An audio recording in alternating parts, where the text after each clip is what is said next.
You are listening to the Hello Sport Podcast. All right, welcome back to the Hello Sport Podcast. I'm of unqualified opinion and unwavering bias. Here on a Monday, whatever the fuck the date is. Edward, how are you? Good, mate. Yeah? Yep. You all right? Tip-top. Yep.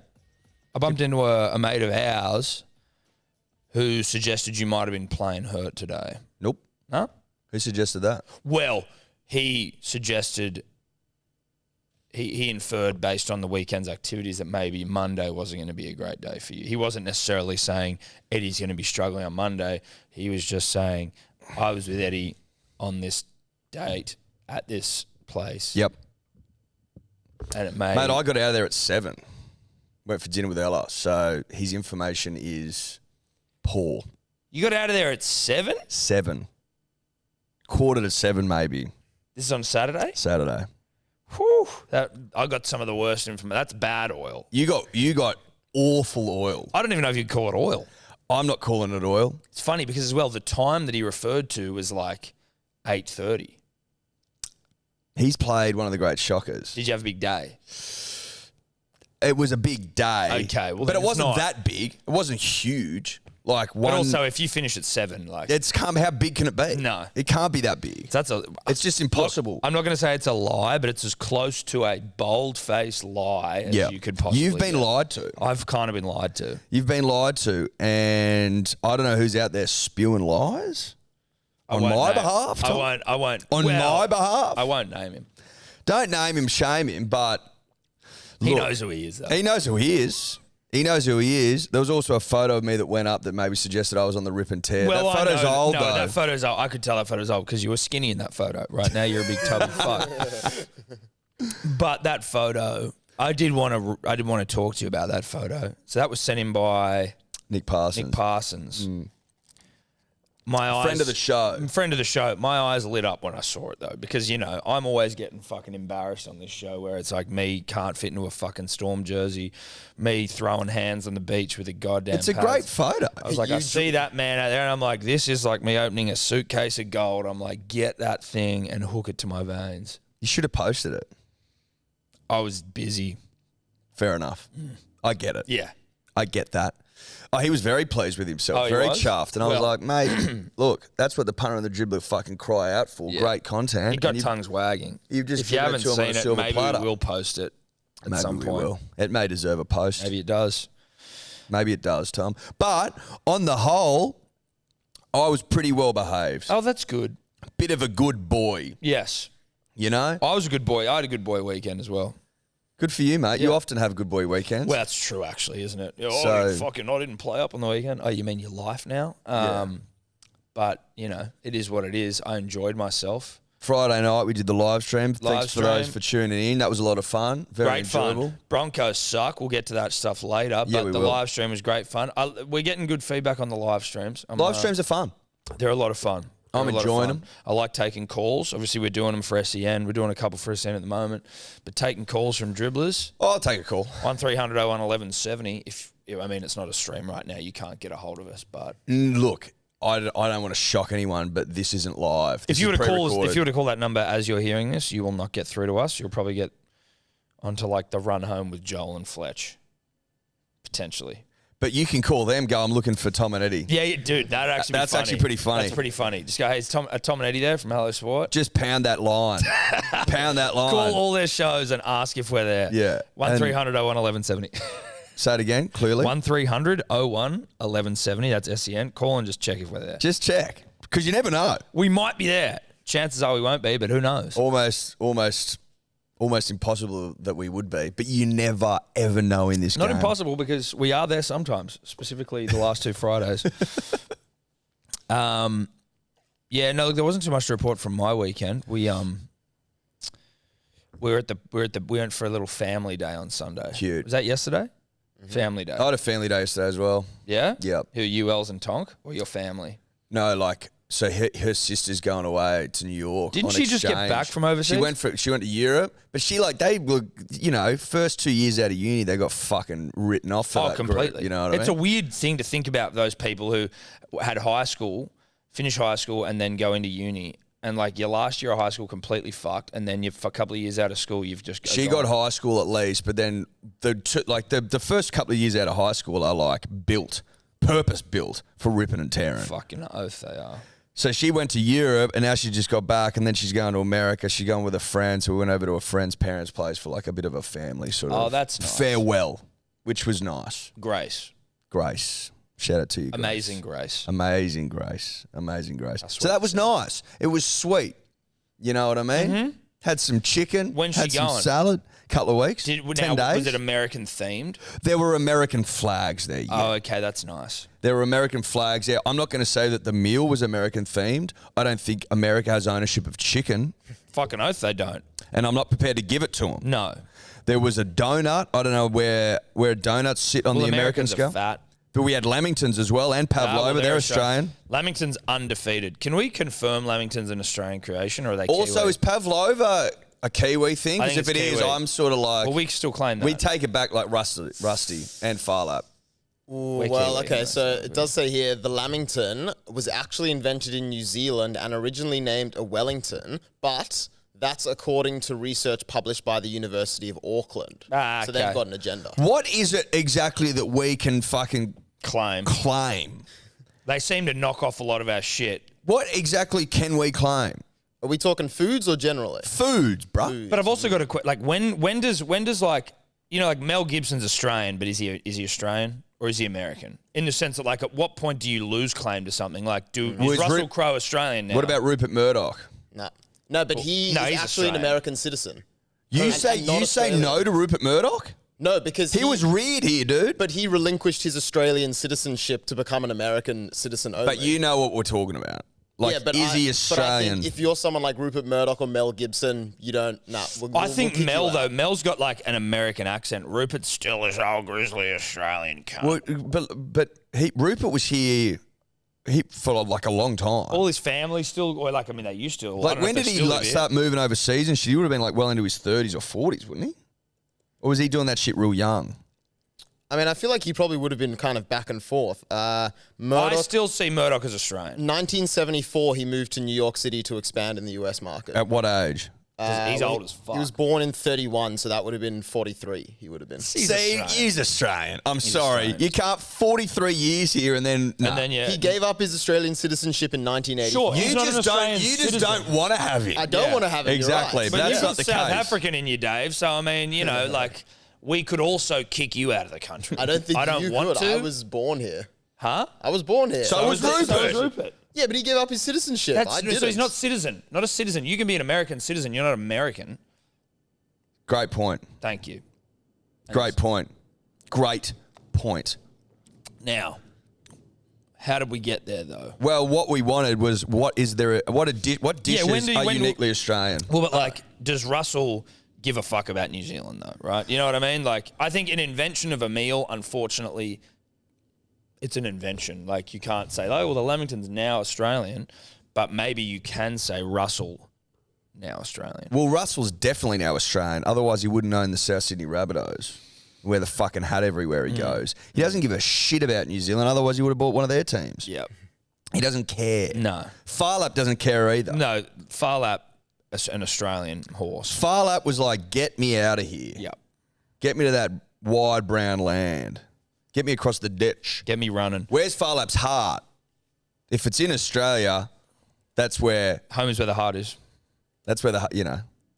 Yep, Australian Institute of Anatomy. That's where his heart lies. Yep. Fuck New Zealand. Although we are half Kiwi, so whatever, we win either way. New Zealand got his skeleton. He was all heart though, so Yeah, everyone's got bones, dude. No one has a heart the size of Farlap. But where does that leave us, Eddie? Just generally, where does that leave us? Just- That leaves us in a spot where I have still not received any answers about what cuisines are uniquely Australian. Damper, maybe. Yeah. So there's like two kind of categories. Damper's here. just not that popular. You've got But your that's not the Indigenous question. Australian like bush food, which Of is kind course. of like local, foraging course. type stuff, and your bush damper and stuff like that, which kind of started to develop when white people came. But in terms of like dishes and foods, the main ones I'm seeing here, you got your Vegemites. This one's claving pavlova. This sounds like one of those lame fucking interviews with Kevin Hart when he's out in Australia. It's like, oi, can we get you to try some Vegemite, Kevin? Oi, what's this slang word mean, Kevin? You know what I mean? It's just like, fuck, is that all we have to ask people? Oi, what's a plugger? But that's all that we get Plugger? asked. What's a plugger? Well, Rock, what do you think a plugger is? Well, I don't know, Kevin. G'day, mate. We got anything better? Chico rolls. Yeah. Nothing There's a great. few that are claiming things like sausage rolls and meat pies, the specific ones we have, obviously are Australian. I maybe. don't think we can claim meat pies. Wikipedia says Or halal sausage snack rolls. What? pack. Halal snack pack, according to Wikipedia, which is probably one of the newer, additions to that That's list. not a fucking cuisine, though, is it really? No, it's like not. you've just got like meat So, and shit. so what we've got? We've got a tentative pav. We've got a Chico roll, of which no one now eats. Because they're fucking rogue. No They're disrespect. pretty fucking rogue, and that's it. Anzac Bickies.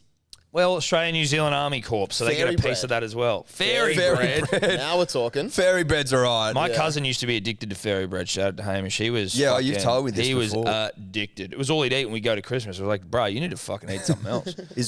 So what? You'd sit down for a nice roast, and he was. Bro, he pounding- had fairy bread chilling in the fridge. How old was he? Too old to be just pounding fairy bread, let me tell you. Like what? 15? I'm not going to say 15. Well, I will say 15. But I also would say, like, Is this Hamish of fucking rob him if you see him? Fame? if you see him in the city, you got to roll him. But That's a if- throwback. that is a throwback. He was too old to just eat fairy bread. Like, I wouldn't be pounding fairy bread into the earth just like as my only source of sustenance at like 12 or 13. You know what I mean? It's too old.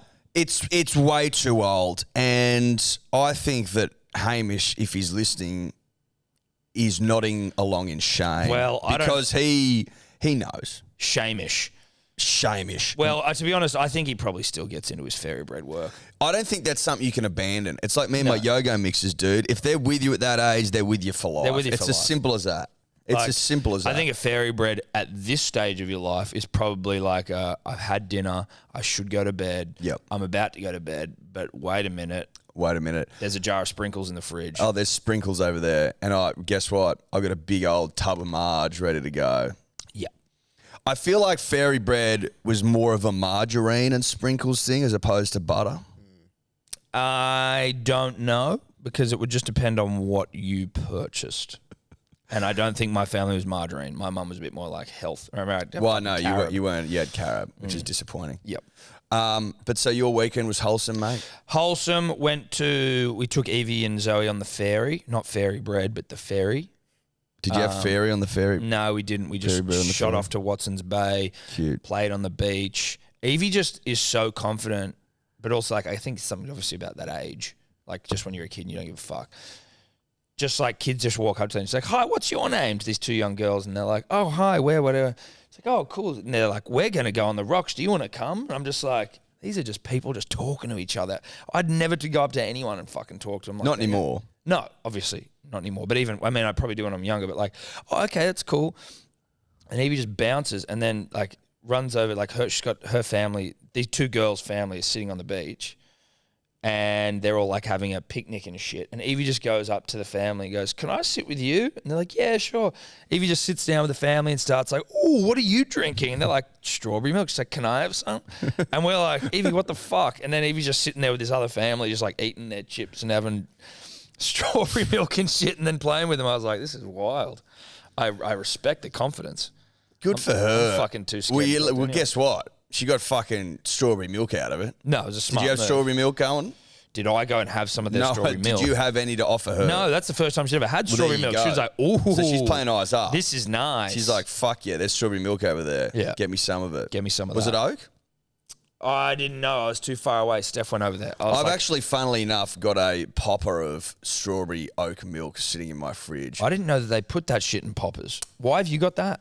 It was a vulnerable moment. Oh my God. I was on Milk Run, not an ad. And Should be. Where are you, Milk Run? where are you, Milk Run, you motherfuckers? And I was scrolling and it popped up. And I thought, 3-pack of oak strawberry poppers. That is so dribbly, dude. dude. And so then that would infer that you had 3. I've had 2. You've had 2 of them. Yeah. 2 over like a month period. I'm not Your fucking... diet might be worse than me at the moment. Like, and I'm not fucking doing well, but I'm not doing that bad. Look, they showed their hand and I showed mine. Yeah, they got you. They've actually, on all those apps now, they've got like a, once you've ordered something. Oh, fuck yeah. Or you sure you don't want this as well? Like, hey, bro, it's like the digital version of the checkout counter. Well, it's upselling. But it's the digital version of when you're leaving and it's like, oh, here's a fucking plethora of Mars bars and Chewy. You want them? Yeah, it's exactly right. It's like, oh, yeah, did you want a Coke? It's like, well, no, actually, I don't because I didn't ask for one. It's like when you buy fuel and then you look down and what's looking up at you? Curly Whirly. Yeah. Going, I know you want me, bro. Or a packet of Snickers pods. Hey, Daddy, you can finish these before you get home, Daddy. No one will know. You can finish these before you get to the car. You can finish these and then you just put them in the bin next to the car at the servo, and no one's the wiser. You know what? Or you might have a sugar crash when you get home. You'd be a bit yawny, but whatever. Why don't you take me into the fucking servo dunnies and pound me? Take me to the toilets and pound me. Get into your store work, Daddy, you shameful eater. No one's more sultry and slutty than a fucking bag of pods at a servo checkout, dude. Yeah. That thing will get up to no good. Oh, dude, those things I fuck you. Oh, fuck yeah, dude. Do you know what? And also, equally as, I guess, sexually alluring is a bag of peanut M&Ms. Oh, peanut M&Ms are the same thing. Dude, they're down to get pounded in a servo dunny. Their eyelids at you like, come on, you know you want to They start undressing, bro. Yeah, you know you want to just pour me into your mouth. Come on. All over your fucking You'll finish face. me quick. Yeah. and you will finish them quick. Yeah. If you fucking sit on a bag of M&Ms or a bag of pods for more than like 10 minutes, you're a piece of shit and you don't deserve them. Well, you don't deserve them. You haven't shown them a good enough time. That's what I'd say. You got to be a passionate, considered lover. Yeah, you got to take them to town. Pound town. Pound town. I'm worried, Eddie. I'm not sure. I'm at a point where I'm like, look, this could be one of 2 things. Either my phone is fucked, which it is. Yep. Or I'm getting old. But I've found over the last 2 weeks, and I don't know if anyone else experiences this, but you must. Whenever you get text messages from old people, like your parents or just people who are just fucking, it's not grammar, but they're like awful at it. So like 3 space bars between a word, they fucking exclamation mark, like 3 spaces after the end of the sentence, or like 50 spaces between words or things stuck together. Every time now I text, I've got like full stop and then I start the next sentence and I'm just like, I put like 50 spaces in and I send messages and I'm like, I look ridiculous. See, I find old people are generally like a little bit better at texting because it's always, it's more like an email. It's like hi and then space and then they'll put in like all the rows and it won't be like enter. So it's all lined up on itself like my texts and then it'll be a sign off, love. See, I think that there is probably 2 schools where like they definitely are more they try and write everything out more properly, right? Yeah, it's like an email. But they don't see, it's almost like once you get past a certain age, you don't see what you're actually writing. Well, that's because they're usually rocking the big font. So you can only see part of it. But so I now am looking back on all my messages and they're just disjointed 50 spaces or like finish the sentence space, full stop. And I'm like, what the fuck is going on here? The last thing I want. I just think you can tell someone's age by the way they text. And I'm concerned that I'm giving off 45-year-old vibes, maybe 50-year-old vibes, when I am merely a young, sprightly 33-year-old. Maybe you could argue I look 30. You're not young, nor are you sprightly. You've also got 2 kids. Thank you and so I don't much. know, like, if we did, like, took your biological age, you know, you can do that. Would you be shocked if it spat out 45? I would be shocked if it spat out fucking 45. I'd be disappointed. There'd be certain parts of my body that I would not be surprised, right? Your like knees. If my knees are 45, I think I'm doing well. You know, maybe like your lower back, for example. Was 45. Was 45. Shout out to Josh. He's got Bronte that right. Blueies has brought your back now to a biological age of like 19. It's brought my back back. Yeah. He's bringing back. Ah. Shout out to Bronte Blues. Shout out to Bronte We'll get Blues. to that in a moment. Yeah, we will. Suss them on the gram. Him on the gram. But what I'm saying is, well, do you have anything then in terms of biological age for your body? Because, I mean, your back is back. You're kind of... My hair, 60. 100%. There it is. Your follicles. Follicle. Well, from a greying perspective. colour. From Your a hair colour. colour. Hair colour. Yes. You're Hair as colour is not good. Are you rinsing at any point? No. You'll never rinse? No. Unless I went white. You'd rinse if you went white? Well, like if I'm like fucking white at 40, maybe you go the salt and pepper. What's you'd rinse grey in? You can get salt and pepper. Well, yeah, but if you salt and pepper it, you're not fucking... They'd have to... It'd be Because like white's, put it this way, if I was all white's a big day. I wouldn't mind it, dude. Well, we'd have to wait and see. But at the moment, I just chill. We just do. Let me see. Take your hat off. Just do the thing. Yeah, look, it's fucking grey. That's great. There's no doubt about that. It is what it is. You know, you just got to... You just got to roll with the punches. You just got to fucking accept it and move on. What age were you when you went? How old am I now? 31. I reckon I got my first grey at like 27. Oh, fuck off, dude. It was before that, wasn't it? That's 4 years ago. Yeah, I know, but I feel Do you like reckon you've it's been... more than that? 26? I was expecting you to be like 18. No. 26, 25, 26, So mate. it's just come on quick. Bang. Like, I got a couple. The beard gets a bit, you know. Yeah, you don't have that many. You've No. got a couple. Like, you can sift through the hair and you'll find them. You've got a handful. Yeah. That's all. Yeah, no. I've got a basket full. I'd say you got a basket full of non. Well, like a basket you're taking to a picnic basket, a big basket. Yeah, I think we just count the hairs that aren't grey at this point, you know. What do you reckon my... Ratio is you Yeah. split. I actually, if I'm being, you know, Be honest. I got to be honest. It's probably about 70-30 grey 70. No, it's not. I think it's probably about 70% grey, No. 30% whatever that colour is. Brown. Kind of looks Browny black. I reckon it's 60-40 the other way. I'd say that's probably fair Yeah. That's what I reckon. because it's a lot. God, I hope you go white. Anyway.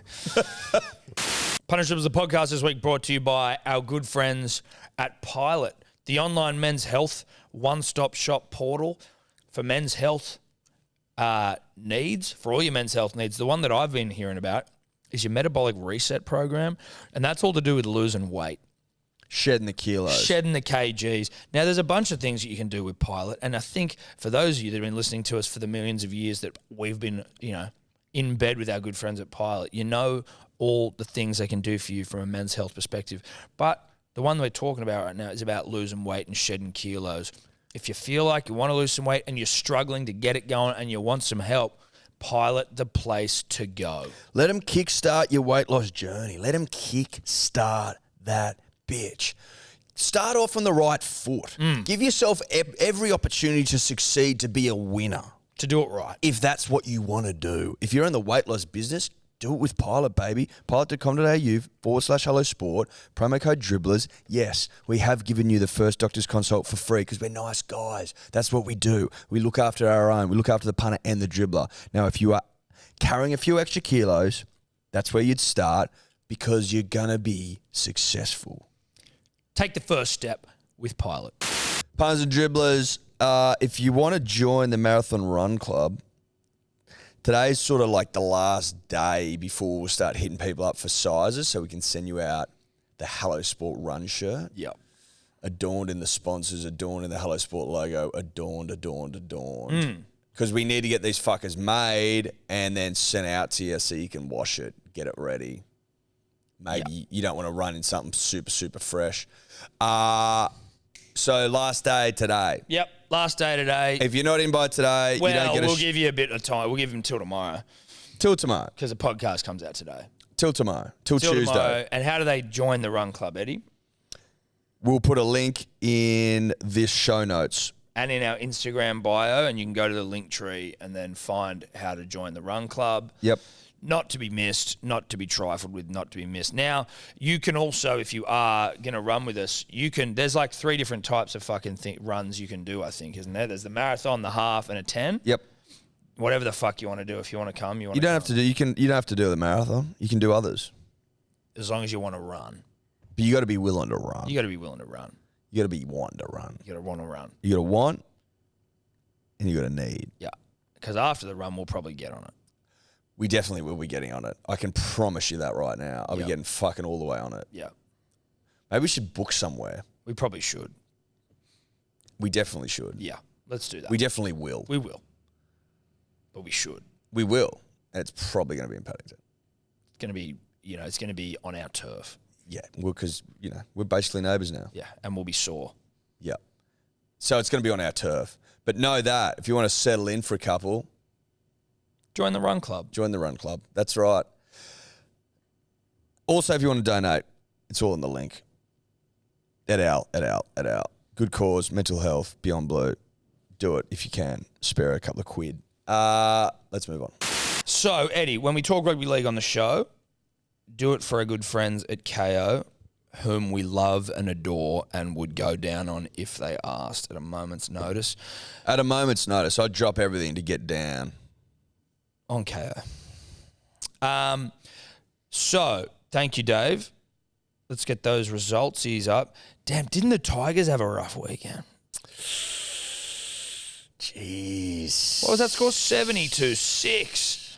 That's disgusting. I don't know how, for anyone who had a Suali'i anytime, you're unlucky. I'll say that much. 12 tries, Suali'i doesn't get 1. You are unlucky. I had him for a hat trick and I'm unlucky. But that's not the point. What I will just say is Tigers, Can you just get back to all of the games results? Mate, I'll tell you what. Panic stations for the Tigers. Panic stations for the Tigers. Nat Butcher? Butch with 3 fucking tries? 4. 4 tries? God damn. There's not a person on the planet when who random had Butch stats guy 4. put Butch in, we were like, that's a bit random, bro. Yeah. Like, you sweet? Yeah. You cool? But Suali'i, and this is nothing to do with the great man himself, I'm just making merely a statement, fucked many multis on the weekend. I would argue... He didn't. No. The team not the getting him result over. did. The result did. The result did.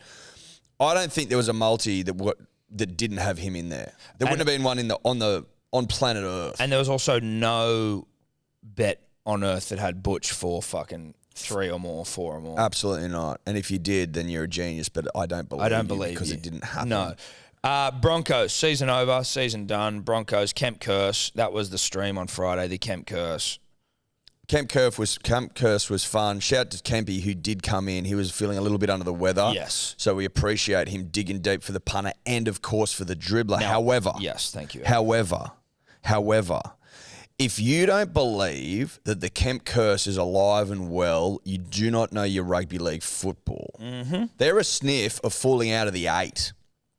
You want to talk about cursed? They may miss the 8.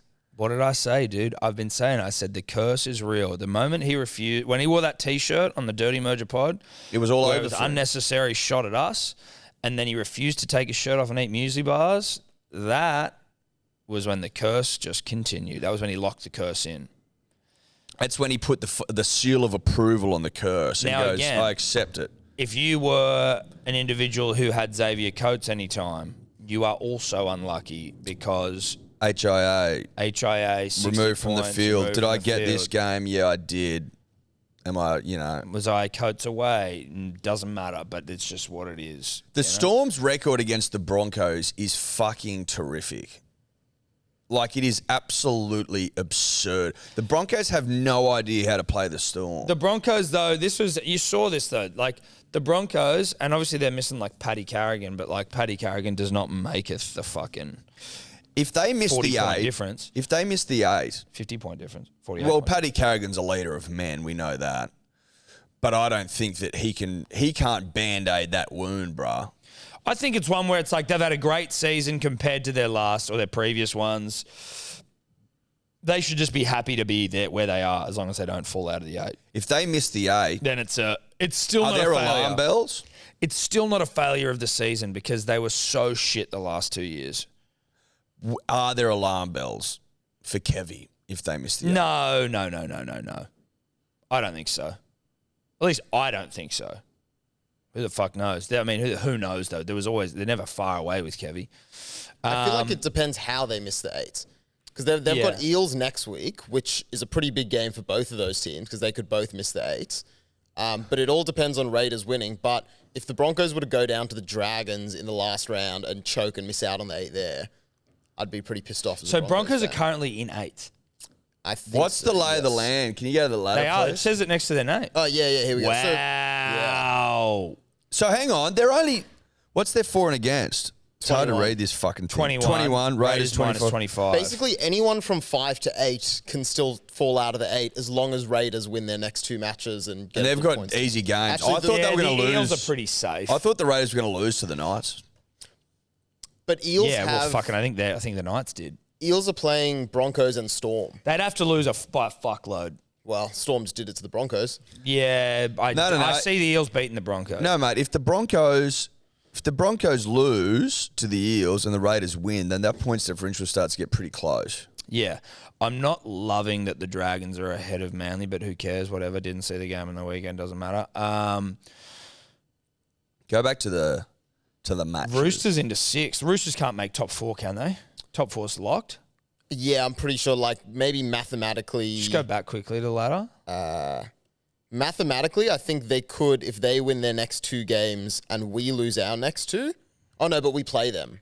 Oh, yeah, they could, but, like, very unlikely. Yeah. So what is it? Panthers, Cowboys. If the ladder stayed the same, Roosters would play Rabbitohs back-to-back weeks, which would be spicy. That'd be as spicy as it gets. It could be Cowboys Panthers with the same thing. Because Cowboys are playing Rabbitohs and Panthers in the last 2 rounds. Tommy Dearden now probably out for the rest of the season. Oh, ruptured nut. No, he's missing a game. Only 1 game. That's what it That's said. wild. Yeah. That's wild to rupture it one's testicle. I'm very confused, punters and dribblers, very perplexed how one ruptures a testy Dave, and has on 1 it. week off. Can you please get us a bit more of the anatomy of the testicle, the rupturing of the testicle? What's the testicle made of? That's a good question. Cartilage? Is it a cartilage-based thing? Cartilaginous. Well, I'll just say first what I saw on NRL Physio on Instagram said Shout out about to it. NRL Physio. He said basically like 1 week to basically, I think, like repair the swelling and make sure there's no structural damage. But after that, the only thing you're dealing with is pain. You kind of can't like injure it more or something. So I think you're right. It could come back in a week. Dude, but nut pain is not to be trifled with. Can they numb a nut? Numbnuts. I don't know. Like with Can you become a nut? I'm not needling needles. up my balls. But can you needle up the scrot? I don't know. That's the same thing. No, it's not. A Well, scrotum. so you're saying just your scrotum is numb, but if your testicle's sore, what's the point? You know what I mean? It's like going, I broke this finger, but I'm numb up this one. What I'm wondering, Thomas, is can you put a local anaesthetic into the scrotum and then that spreads to the nut? I don't want to numb my balls. I don't think that's to be trifled with. Why? Because it's where the fucking Well, it's where the life force is how's he coming going to become a numbnuts then? I don't think he does. I'm saying I don't think you take the field if you haven't numb your nuts. I don't think you do either, Eddie. That's what I'm saying. But I don't think you numb your nuts. Can The you numb your stakes are nuts? too high. Well, the stakes are very high, but if you had a doctor who knew what he was doing, I don't trust him. does one numb their nuts? you can numb nuts. What about a gel, a cream? Yeah. So you can use a topical numbing cream. I think you have to use a special one, not just your regular DP. That's got to get through the scrotum and then Right. into the testicles. And is that good for my swimmers? How do you know? Do you take a couple of loads out of the chamber and just put them on ice in case something about this gel down the track is discovered to fucking kill I sperm? think you take it. I Then think you there's take. a class action lawsuit, and you're like, well, fuck. Well, how thank God I many shot off a couple. how many loads out of the chamber are you taking? I'd take a couple. I'd take more than a couple. I think you're taking enough for a I think full you take it calendar as year. I think so. I think you take it as many as you can get out. Yeah. So you'd need some prep, but also if your nuts are already sore, how are you doing that? Yeah. Look, I don't think you want to take a load out of the chamber with a ruptured testis. Well, I don't know if you could. Do your boys stop producing if they're ruptured? Well, I think would they hurt if they were producing? That's more what I want to know because if they're they're always producing. That's what I think. Always. Right? Always. But so if you start you know the load's stored off site. Yes. Brought in X Works China or something. Is it flown air freight or sea? Well, I think it's freighted into like a warehouse of sorts. Right. And then, released from there, as it were. Does it run through the testes, or does the testes like sort of a silo of like a certain ingredient that's required? Does it then send a little bit somewhere else? I think the testes is where I think it's where it's manufactured, and then it's flown to a warehouse storage facility, and then released from there. Is my understanding. Okay, well that makes sense. But it's manufactured in the testes. They're the factory. That's the factory. They're the nut factory. Yeah. And then they store it off site. That's right. Yeah, Eddie, you're right, but it does have a bit of a collaboration at some point in that process with the prostate gland. So with the process of the releasing of said nut? No, of the forming of said ejaculate. You didn't need to use that word. We're using nut, Dave. Come on. You just said cum, I'm pretty sure. Well, we didn't say anything. We said load. Does the prostate produce the semen and then the testes the sperm? So the seminal vesicles and the prostate gland make a whitish fluid called seminal fluid. Yep. Which mixes with the sperm to form semen. There we go. There we go. So it does. They're both sort of like coming from a couple of different chambers. You go, yeah. And then the boys are dropped into the river, as it were. Yeah.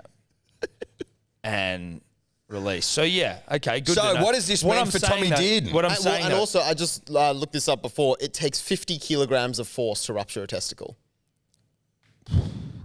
What does this mean for Mr. Tom Dearden? It means that he probably can't get any loads off pre-comeback because I assume. Well, so he's playing full. He's playing brimmed, dude. AJ Brimson. You know? He's playing AJ. He's playing AJ. I don't think you want to try and fire off any loads in your nutsaw because I assume that'll fucking hurt even more. I don't know that, though. A lot of unknowns. Tommy Dearden may be able to clear things up for us. Reach out, Tommy. Let us know. If Reach out, mate. Are struggling to blow loads with a ruptured testicle, one would assume that you are. That fucking... That Bunnies... Panthers game. On that, couple of things. Great game of rugby. Latrell Mitchell's fucking, draws two defenders. Don't bite your nails. I'm not. You are. No. Draws both two defenders, and then that little fucking silky offload of Cody Walker was the stuff of legend. Yeah, it was glorious. I want to get into something. I think Guru talked about it. When are you allowed to steal the nut if the dummy half isn't there? You know how he dived on the ball penalty? Yeah. They're saying the ball's got to clear the ruck. That's what I'm also sure, and I think that's what I heard the commentators say. What does that mean? Because I was like, I agree with you that it was like, if you haven't got your man there to play the ball, why the fuck aren't you? If you're square at marker... He wasn't at marker. I think that's actually what it was. Oh, he wasn't at marker. I don't think he was at marker. He was on the line. What is the ruling around that? Because I find it very confusing. As far as I'm aware. Same in Oztag. If you fucking if you're square and you try to steal that nut, cunts get the shit. But I thought that penalty. The rule was that you're not allowed to dive on the ball. Why? For dummy half. You have to kind of pick it up and run with it. You can't just jump on the ball and say mine now. That would be dumb. I think that's just as stupid. What? That doesn't make any... You can't... What? Are you telling me you can't dive on a live Steeden? Not when it's in the ruck, apparently. When is it in the ruck? When's it are people out there with measuring tapes? When has it left the ruck? Well, once it's passed. But if you're at marker, so you can literally just leave the ball there. No, because someone waddles over. No, I don't think so. And again, I don't know anything. But I think that the problem with what Latrell did, and also shout out to AJ, can't believe he scored 2 tries, was that he was not at marker. He was just defending on the line, and he came forward. Like there was someone else there from South when he did it. So if he was at marker, he could have.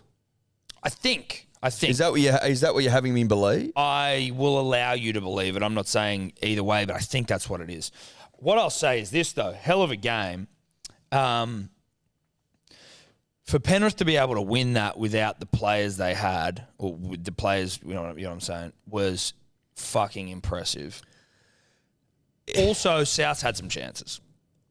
I just think that if you put a Cleary, a Luai, a James Fisher-Harris back into that side, look the fuck out. Yeah. That's what I'd say. Yeah. If you can't get the job done when you were coming into that game absolutely humming, Latrell fucking ripping and tearing, AJ scoring fucking 5 a game, if you can't win under those circumstances, when Liam Martin was denied many times, like, I feel you're not quite in it. I think we said this on the live stream, but when they had Coruscant not starting. We didn't live stream this game. No, but this was the Thursday, and I was talking about it on the live stream. Right, sure. So if you were to watch the live stream, which millions of you did, you would be like, Millions. oh, Tom, I think I heard Tom make this insanely eloquent point on Friday night, and now I'm hearing it again, and I'm reminded of how eloquent it was. Eloquent, probably not the right word. Ivan starting Coruscant off the bench, I was like, what the fuck's he trying to do? Hey, do less, Ivan. Do less. As it turns out, Genius. masterstroke. But like one where you're going, oh, that's like real coaching. Like, oh, I'm going to try some shit here. And it's also, I think, like the more new school idea of like there's 17 players. It's not 13 with a couple of losers on the bench that we bring on to just pad things. It's like, oh no, I'm going to get creative with this. Yeah. When it slows down, I'm going to bring a motherfucker on who's going to run rings. Run rings. But it was a good game. South are still good. They're good. They're still I'm good. not saying Rabbitohs aren't good. I'm not saying that at all. I'm just like, don't ignore the fact that Panthers were down on fucking troops. And if you're the sort of person who's in Jackson Paulo's DMs, death threatening him and all that sort of shit, like, you are one of the great fucking losers all time. Just absolute fucking losers. You shouldn't have to deal with that, that's for sure. There's losers out there. There Tom. are losers out there. It just is what it is. Losers abound. Losers abound. I can't remember the Cowboys-Warriors game, but they. Do you know that them. this was the highest point scoring round in the history of the NRL or Rugby League? It's in the history of when games have been 8 rounds or fewer. I mean, 8 games or fewer. So, as in, like, points differential? Or As in most points scored. Yeah, total points. Well, glad to see that Manly were able to contribute 6 brave points to that score. Manly did its bit. Manly went out there in a brave season, under duress, fucking no players playing, no Garrick, no Jake. No Tommy. No Tommy, et al. But I'm saying the outs from this week's specifically. There's something going on though. Like, obviously there's some, you can just tell there's unrest. I don't know what the fuck this was about, but I saw this on Instagram last night. Marty Tapau basically put up a video, which is still up there, and we actually put it on our stories because I screen recorded it because I was like, what the fuck is this? And it was also the sort of thing that you would think that maybe he then thinks twice about and takes it down. But his sister or a family member was like, Manly lost because Marty didn't get the ball for 20 minutes, and then filmed a 20-minute period apparently where he didn't get the ball. Or at least what you're seeing in this video is a like 4 or 5 clips where Marty didn't get the ball. Well, it's where he's overlooked for another option. Yeah. But he's like fucking throwing his hands up in the air and shit every time it happens. Yeah. Look, I'm like, is that fucking legitimate? Like, obviously it is because he's shown to his game, but like, what the fuck are you thinking doing that? That's like the most public fuck you to everyone else in the side, or at least the playmakers. Like, you're clearly off with. But you combine that with the fact that he asked for an immediate release to go to the Eels. Release. Look, Marty has played some good footy for the club, but I think it's a fairly long bow to draw to imply that we would have got the dub had he been given the footy in that 20-minute period. I think that's a long bow. Yeah, we lost 40-6, Martin, and I don't know about your try-scoring nous. I don't know I know you do have an offload in you, but it's usually going forward. Yeah, and a lot of them go to grass. Yeah, it's forward, it goes on the ground, and it's usually coming out of our own end where we probably don't need it. Look, I mean, yeah, you've got an offload, but your 2022 offload's not. You're not necessarily where you were when you first came to the club, Martin. Which is fine. That's fine, We all get old. But if you're coming out and shit-talking the club because you didn't get the ball and then sharing it to your Instagram. I don't think we can deny the fact that there appears to be unrest at the club now. Yeah, and the effort that we put in there. Now With the effort we put in on the weekend, like I watched the game on mute, and then when you came in this morning, we watched the KO mini. Shout out to KO. Don't know if you know, they bring you the Rugby League on this show. And some of the defence in that game was fucking disgraceful. Was some of the defence last week as well. Well, yeah, it's back-to-back weeks. We've just completely gone. It's a real fuck it. You can just tell. There's just like a let's get to the end of this fucking season. Get me the fuck out of here. And you cannot deny that it aligns quite nicely to when 7 of the players decided to fucking... Yeah, that's right. Now, I'm not saying any comments about that, but that's clearly the moment where... Well, I think that may have been the moment. There is also, some of those 7 who are, throwing up some hand signals that may be getting people offside as well. Well, they're not gang signs, apparently, Edward. They are merely postcodes that may align to where some gangs relate, But just supporting a mate whose phone number you probably have and could probably do it that way. But whatever, I get it. Support your mate. That's fine. I got no issue supporting your mate. But I'm just saying though, if you're like, if you're gonna not play for those sorts of reasons, yeah, if you're gonna skip a game for those reasons, and then you saddle that up with public support, the optics. I don't even mind public support. You're co-opting the team, you're co-opting the footy, and you're co-opting the team as a way for you to show that support. Like, you could even just have his initials on your hand. I still think it's probably a little bit much because he has been convicted. He's apparently going to be appealing the decision, which is fine. Whatever. But at this point in time, convicted. It's shit show city on the peninsula. Look, I think that it's fair for me to say that the club begging for the end of the year. End of the year. I tell you what else as well. Much like Trent was begging for the 10th. From Phil. We're begging for the end of the year. Yeah. Get us to the end of the season. This season's really fallen on its ass. Oh, it's fallen on its ass. Or the arse has dropped out of this season. It's now arseless. Yeah. Arse has fallen out. Well, I tell you what, it's like when a powerlifter doesn't wear one of those belts to keep its guts in. Yeah. Manly wasn't wearing a belt. We just shit our guts out. Yeah. All over the floor. All over the floor. And someone's got to mop that up. Someone's got to mop it up, and no one's putting their hand up to do that. To be honest, a mop won't cut it. Oh, you need more than a mop. Yeah. You need an industrial cleaner. One of those big things. But also like a vacuum. Probably can have to suck up guts. I don't know if you suck guts up and you sweep them into a bag. Do you want to sweep guts? I'm thinking you're probably just some industrial sort of like a wet dry vac. Like one of those, those things that the dentists put in your mouth when they're sucking out saliva. Yeah, get a big one of those. Yep. Because the arsehole has dropped out of the Manly Seagulls season. Like, I just the fucking game. Steph's like, why have you even got this on? I'm like, it has to be on. I need to have this. When teams like lose a grand final and then like a couple of players will stand out there and watch the other team get awarded trophies and shit while they just stand there and like, I want to feel this pain. Mm-hmm. I need to feel the pain as much as I don't want to. I'm like, it's on mute so that I don't hear the commentators talk about how shit we are, but I needed to feel that pain.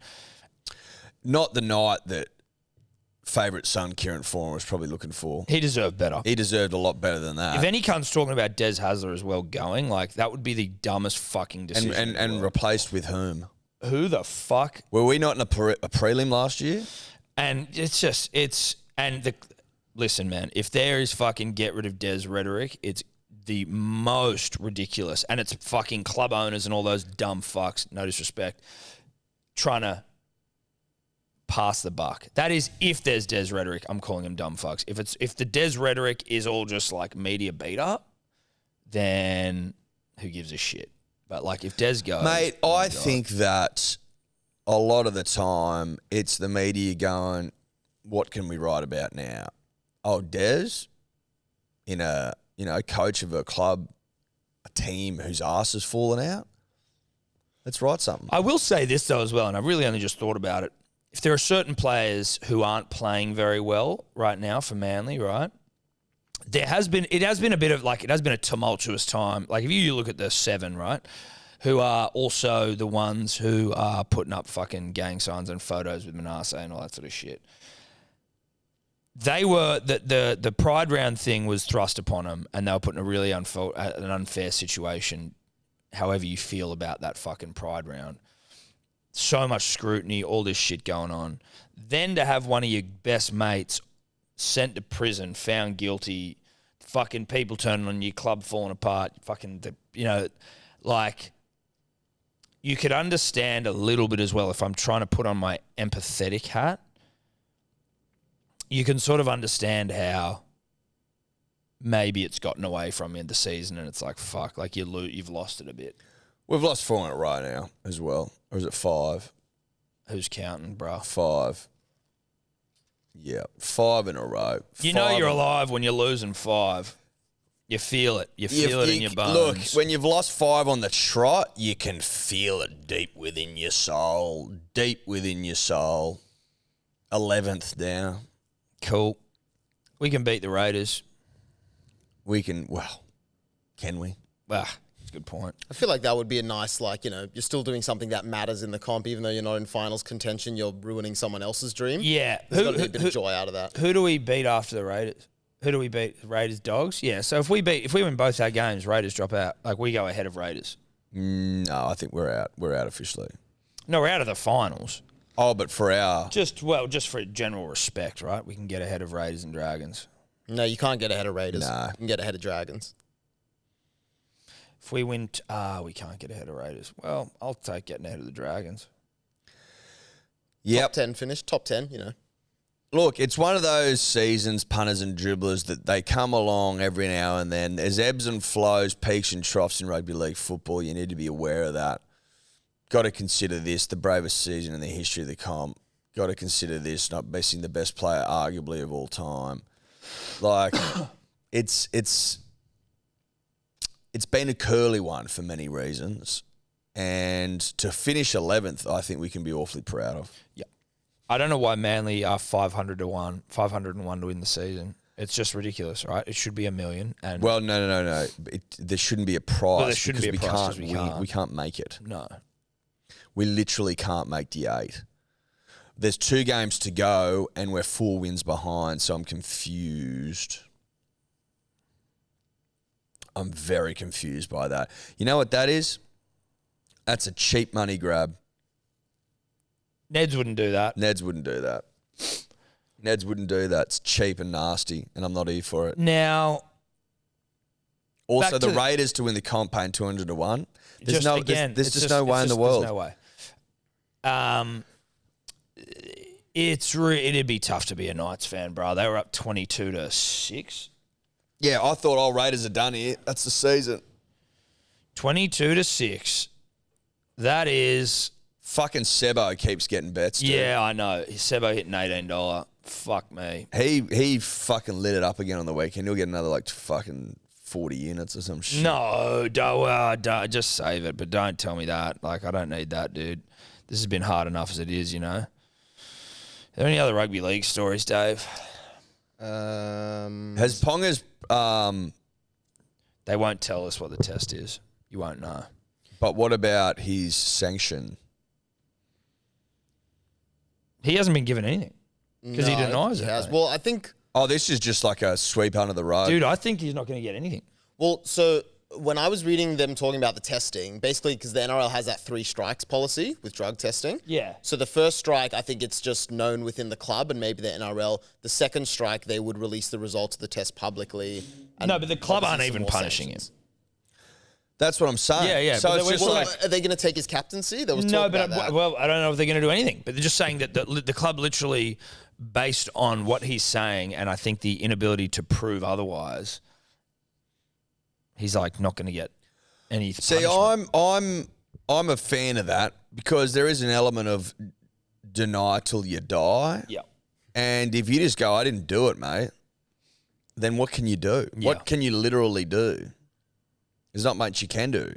Also, the Knights probably big fans of keep your head down and something else will come along. A bigger scandal will come along. Yep. Keep your head down. Hopefully not with our club, but Hopefully not. as long as it's not you.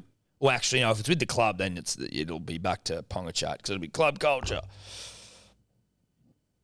You just wait. You just go, listen. Mad Monday Mad Monday's so close. It's so fucking close. It's so fucking close. You just go, let's just get through these next couple of weeks. Honestly, if I'm the chairman, the CEO, the fucking board, that's what I'm saying. I'm going Mad Monday is a stone's throw away. Let's just keep Ponga out of the fucking limelight, keep his head down, and then he'll just come back as captain and no one will be the wiser. Did you see, and it's a touch of class, and I also think it's probably a nod to the great work you and I have done in plaques generally, but the plaque that was put into the toilet stall at the hotel. I did. I think that's got to be Hello Sport inspired. It'd be so, well, of course it is, but it's also a really nice touch because there is no greater way to acknowledge or commemorate than a delicate, understated, elegant plaque. Well, an elegant and understated elegant plaque is the way to do it. The Kalen Ponga Kurt Mann Memorial Toilet. On the 12th of the 8th, 22, Kalen celebrates a house purchase, vomited, and Kurt helped his friend. That's a touch of class. Yeah, it is. It's beautiful. It's beautiful. I tell you what, if I had to take a wild guess, Tom, and I will, I reckon the Kalen Ponga Kurt Mann Memorial Toilet got absolutely pounded into the earth on the weekend. Yep. I hope that the pub in question has the temerity, do your own research as to whether that word's right, to leave that plaque up and to allow it to become some sort of a pilgrimage where once you do buy a house, you go and you get fucked up and then you go and throw up in there with a mate. Yeah, and have your mate hold your hair back. Have your mate hold your hair back. Classy. I think it's really nice. Look, it hasn't. I think that's only been secured by some sort of glue. It does look glued. Which I'm worried about its future, to be honest. I really am. Yeah. But it looks like that's been stuck onto a tile, right? So would be a tile in the wall? Because I'm just trying to see what we're looking at here. There's the tile, but then at the bottom of that tile looks like there's some clear air under there. Is that? It looks like it's right on the bottom of the stall. No, I think that's the bottom. That's the floor. So the tile is the floor, or the tile is the wall? But why would they do that tiny little tile at the bottom? Don't know. What is that? If I remember correctly from the video, the cubicle was the last one. It was on the end. So maybe that's the actual wall, not a cubicle stall. Right, so if that's the wall, then what's the bottom of that tile? It's interesting. Because it's cut off. What is that? Why would you wouldn't tile down to there? Maybe you would, Eddie. Wouldn't you tile up? Reach out tilers. That's very confusing. Tyler. Yeah, we've got it with a Tyler named Tyler did reach out to us at one point. Anyway. That's confused the fuck out of me. It's confusing as fuck. But whatever. Whatever, Trevor. I'd encourage the P's and D's to go and have a listen to our yarn with the great and powerful Joel Kane. We did it for SEN last week, and it's obviously on our podcast channels on YouTube now. He had some of the best fucking yarns, I think, of anyone that we've had on. One in particular is fucking unbelievable. About basically the result of a game being, basically the result of a game that he was playing in the Super League would decide whether he was bankrupt or not. It was fucking intense stuff. Literally. The Danny Badiris one, not bad. Danny Badiris, not bad, but it's pumping and there's a lot of good feedback. But so, like, for those of you that maybe haven't listened, I'd be checking out the Joel. Put it this way, there's more to Joel Kane than a specific bookie he may be aligned with. Yes. That isn't Ned's. That's not Ned's. That's right. There's more to Joel Kane than that. Know that. A terrific yarn with a yarnman. With a yarnman. And a good man. Is that Rugby League? Thank you, KO. We love you. We do. We love you. We do. What the fuck is She-Hulk? Oh, it's Hulk She. Sorry, punters, dribblers. She-Hulk. A young lawyer transforms into what? She-Hulk attorney at law. Jennifer Walters has a complicated life as a single 30-something attorney who also happens to be a green 6'7" superpowered Hulk. Oh my god! Wow. It's a, I mean, like Is Marvel starting to clutch? Dude, Marvel is of throwing shit at a wall fame. That's and seeing clutching. what sticks. What's the general consensus on Marvel? Are the glory days behind them? I think so. Because they're entering like phase 4 now or something. What the fuck's that? I They had different something, phases. Yeah. I saw something the other day. It's like 4th and 5th phase coming out in like a quarter of the time that it took 3 and 4 to come out. What are these phases? It's like they had, and I'm not the expert, but there was like the first few, which was like, the first couple of Iron Mans or whatever, Yeah. and there was the early ones. And then they went into the whole big Avengers thing, and that was like, I guess, 2nd and 3rd phase. And then they had the huge Avengers movie with the big purple dude, and that was like the end of one of the phases, I think. Okay. And now they're into this new phase, which just had the most random like movies. And it, as you said, it does seem like they're kind of scraping the bottom of the barrel for superheroes. Like, fucking are they making up, Mark? She-Hulk attorney at law. What in fuck's name is that? And the photo is That's like the dumbest thing I've ever heard. the photo is a fucking green lady's leg in heels walking up some steps with a briefcase. I don't get it.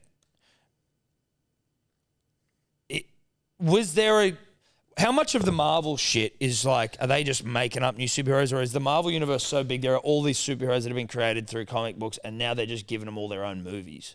Is there a She-Hulk that is also a lawyer, or is this like a new thing? Yeah. Oh, no, I'm pretty sure She-Hulk has been around for a while. in terms Okay, of but comic so books. this was, I'm just trying to work out, like, are there not, what are the women superheroes from Marvel? Or is She-Hulk a legitimate woman superhero? Yeah. So She-Hulk's been around since 1980 in the comic books. Okay. But like, there's a lot of, wasn't there like the Captain Marvel, and there was the one where Captain, is her name Captain Marvel? Captain America? No, Captain Marvel. Yeah. See, actually, Tobler's staying quiet, but he knows. Dude, he's looking at me. He's Yeah. giving me looks like this cunt knows. You've seen all of them, haven't you? Yeah. Yeah. Do you know She-Hulk? But no. Are you pumped for it? No, not at Do you all. read the comic books? No. No. I just really enjoyed the first few phases, I guess you could call I've never heard these phases, and I just feel like It's just they I've release the gleefully missed movies out. like each year almost is a different phase, but then it all culminates in like a huge Avengers kind of like the Infinity They all War speak and to each other. Endgame. They all speak to each other, and so that last one is done, and now this new phase is like restarting it all again, introducing all these new characters through like TV shows and movies. And While we're on comic books, The Rock obviously has got his Black Adam movie coming out right now, and I don't know, it's DC, Marvel, whatever, but he Well, DC's like the beta version. yes. Well, I don't know, because they put out less films, but some of their films are like better.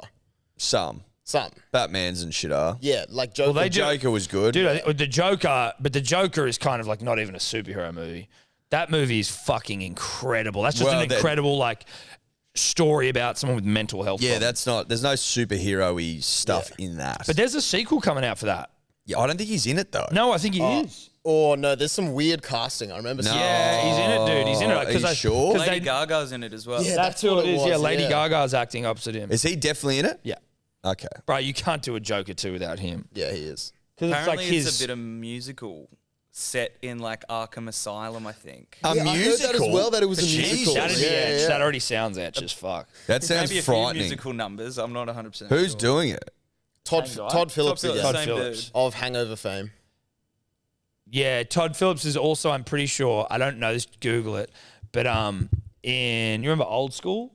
Yeah. At the start of Old School, and he comes home to find his wife like cheating on him or something, and then he's like, what the hell? And then he goes and the doorbell rings and he opens the door and the guy goes, I'm here for the gangbang.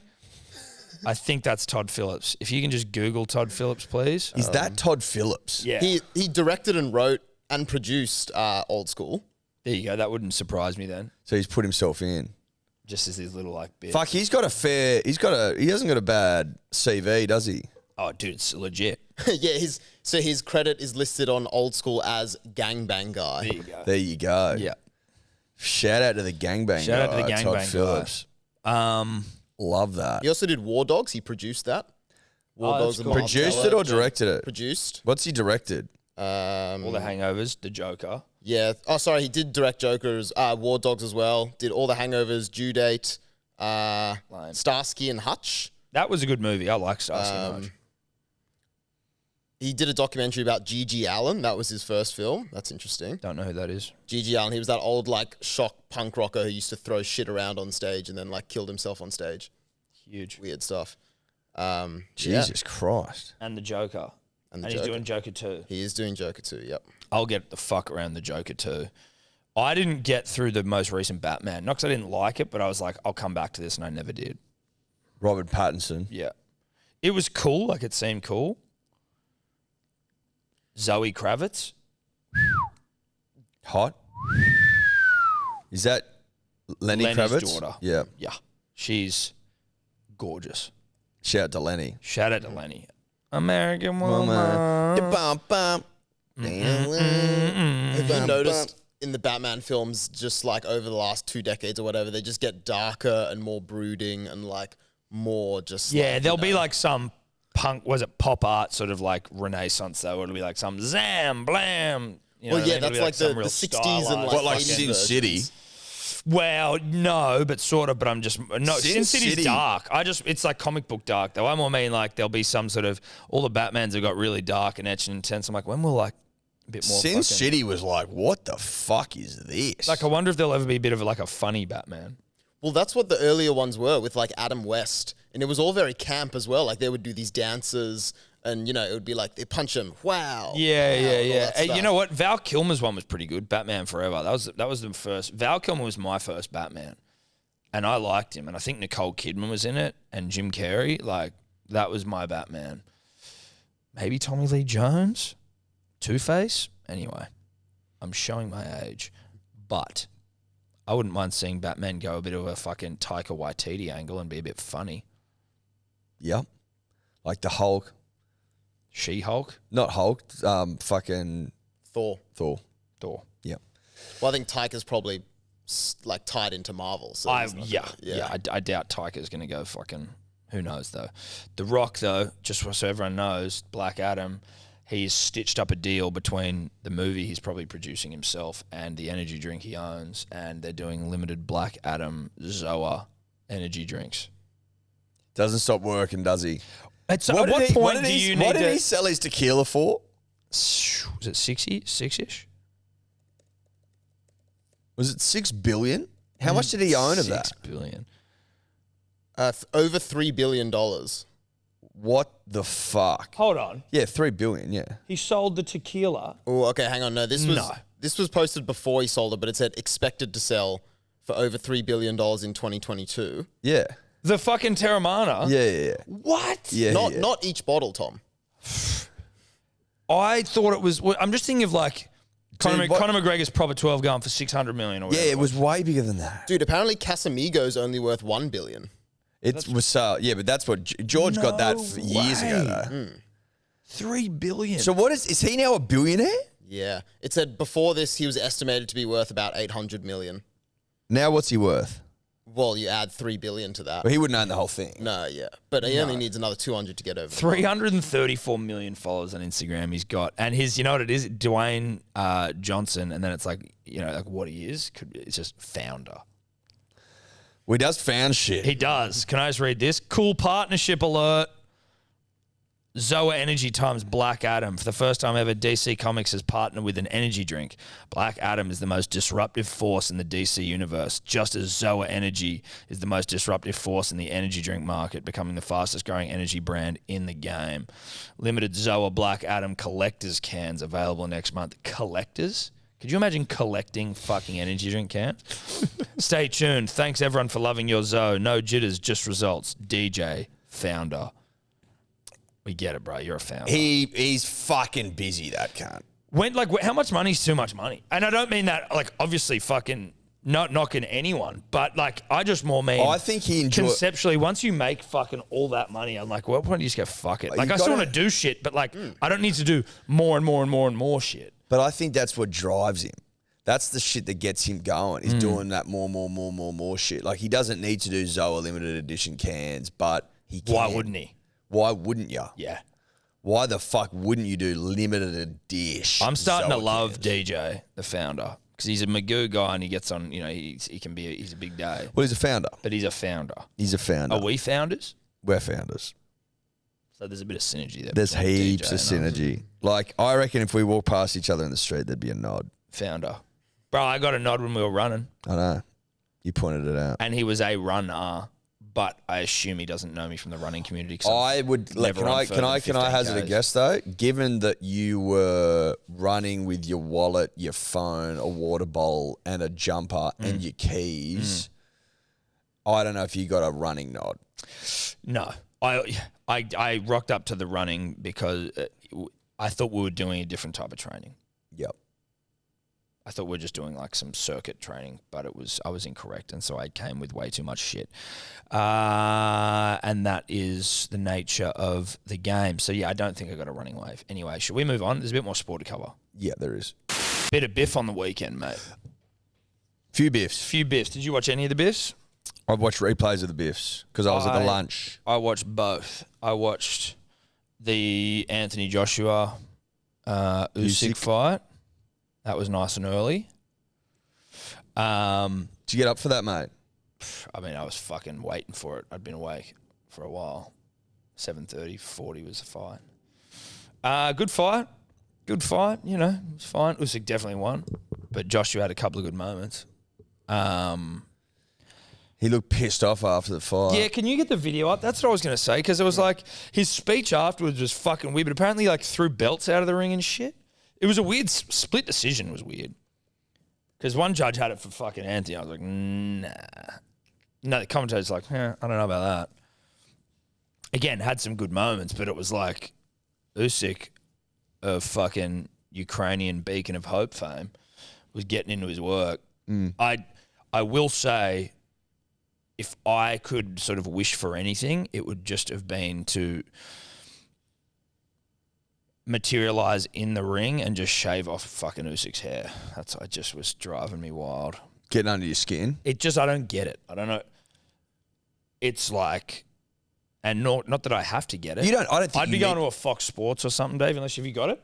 Yeah, I think so, yeah. Okay, Is it up there? Can No, you see it's it? not. Oh, okay. It's on YouTube. Oh, yeah. That's what. Yeah. Just let me know when to click play and then it'll go. Mate, it's loading here.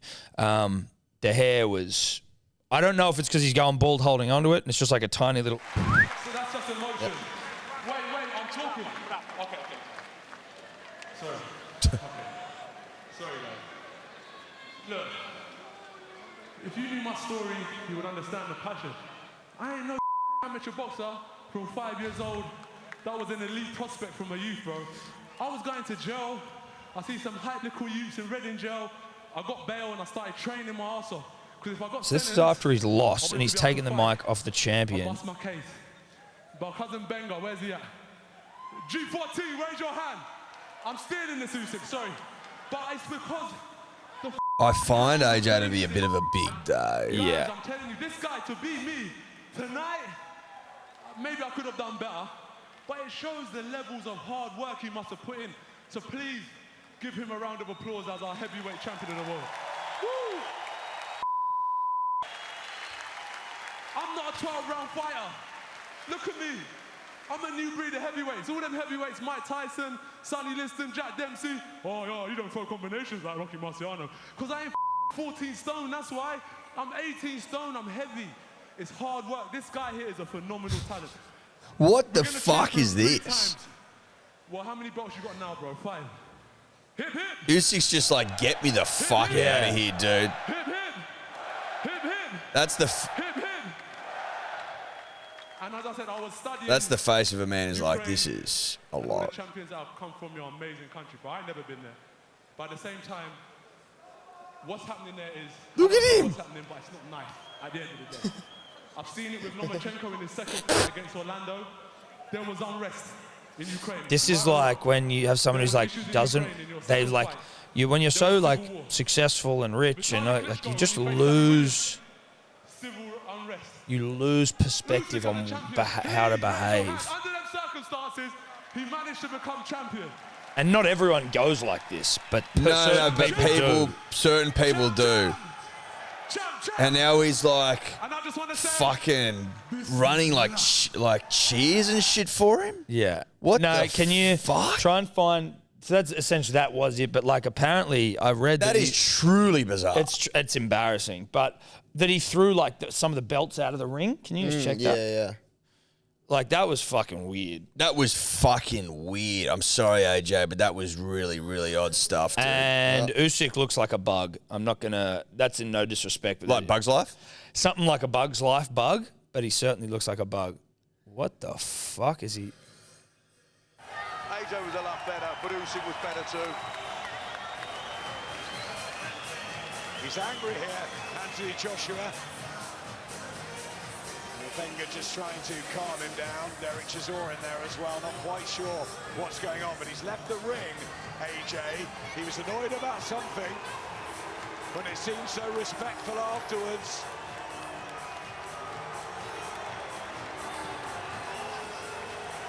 He put in an absolutely cracking display tonight, Anthony Joshua, but he is annoyed, he's upset. And they just need to calm him down here, because after Tottenham, Matt, he wouldn't have slept well. Look at all the hanger honorers. Mate, you need him. Look at him. He's a fucking... So he left and then came back? Of his performance, he couldn't have put any more into that. I don't know what's going on there. This is what it's about. He's coming back into the ring. What's he saying, I wonder? He took hold of two of the belts, the Ring Magazine and the WBA Super, I think. What's he doing here? I don't care about strong. I have that skills. Being strong. And he threw them down. Skills in boxing. Why? You're not strong. How did you beat I'm me? not sure his team understood it. This is utter dribble. I had character. Utter dribble. Yeah, see, like he's like, that was... So all that shit happened before he gave the speech. He walked out of the ring. He threw the fucking belts, walked out of the ring. Then gets ushered Then comes back, and then he's going to Usyk saying fucking... How'd you beat me? How'd you beat me? You're not strong. Yeah, so it's skill. Yeah. Yeah, well, yeah. Yep. Yep. Well done, AJ. Damn, dude. AJ, I used to like him. Yeah, I've been I'm not saying like even before this, but like when you just see like Big Day vibes. Yeah, start to creep dude. in. You just Big Day vibes they're too much for me. Yeah. Now the UFC 278. Looks like Dave was almost trying to push us on there. Yeah, he almost was. almost like, hey boys, no, hurry the fuck I was up. just getting it ready. I was getting No, ahead, it was good from one you, step dude. ahead, It was you know? good, but I just, it was like I wasn't sure if it was a subtle like hurry the fuck up. Well, it was something. It was something. It wasn't nothing. Wasn't nothing. UFC 278, hell of a card. Firstly, shout out to Tyson Pedro of Aussie Boy fame. I don't know if that's his first or second fight back in after a seriously long injury layoff. Now, I get confused by the US betting system. Minus 730, that's not a favourite? Or is that a favourite? Don't know. I don't know those odds. All right. Well, those odds are annoying. He beat Harry Hansucker round 1 KO TKO. If you can also, Dave, just on the side, find the highlights of that, because the UFC will only show you like the second after it happens, which I don't get. Yeah, okay. So Because they want you to go buy the fight yeah, still. Before that, so basically American odds work. If the odds are minus 110, you would need to bet 110 to win $100. So basically, minus odds means they're favorite. Okay, well, Yeah. so he's a heavy favourite then in this fight. Jesus Christ. Which highlights? What? So just try and Tyson keep this. Pedro. Yeah, go Tyson Pedro's win. Yeah. Did you watch Rockhold? And I saw him fucking rubbing his blood all over summer. dude, it was actually a good fight. It was weird though because Rockhold was so tired against Paulo Costa. Like Paulo Costa clearly won, but like Rockhold was hit him with some wild shots, kicks, and fucking a couple of. At one point, he goes like, "Fuck you, motherfucker," and then bang, and like cracked him with this thing where you're like, "How the hell did that happen?" That looked like it was in a movie. He got hit in the nuts as well and took a like Yeah, 2-minute break. you look at that. It didn't look super nut shotty. Yeah, but he used every second of that break. He Yeah, could. you would. So he should have. They were both fucking tired though. But they hate each other, these two. And at the end, Rockhold, whose nose got broken in like the first fucking second, is literally in Paulo Costa's face on the ground. Because like it's crazy the fight went the distance because Rockhold was after the first round, hands on knees in the ring. Like he'd stop, he was so tired. And the commentators are like, whoa, I've never seen like almost anyone this tired before.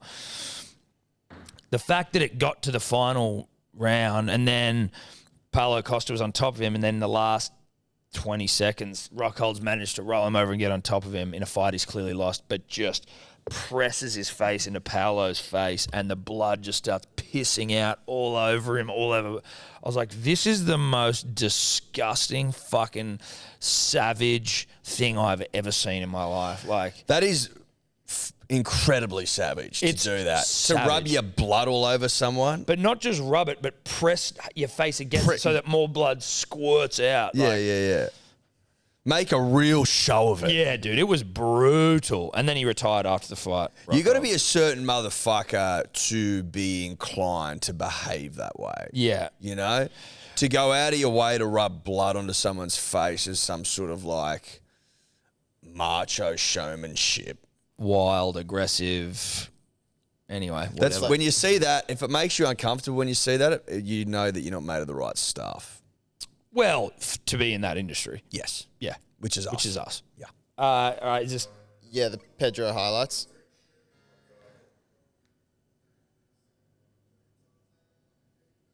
Harry Hansacker, what a name. Can we turn this down a bit? I don't think we need this. Yeah, I don't think we need this. This is like those budget sort of videos that people put together and they put the scat songs underneath it. Yeah. They put the, like pay $15 a month and you get unlimited access to this library of random music. So what injuries has he had, Pedro? I think knees. Yes, I think it was a couple, but I think the knee was I think he's had a couple of knees at least. He's got some serious thigh tats, Oh, dude. Oh, too easy. Are you serious? Inside a minute. Too easy. He's Look at this. tatted the fuck up. Jabbed. And then what? Just he kicks him right in the fucking...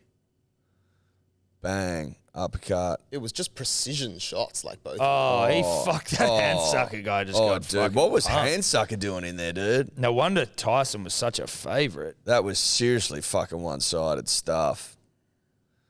Bang. Sorry, bruh. Down you go.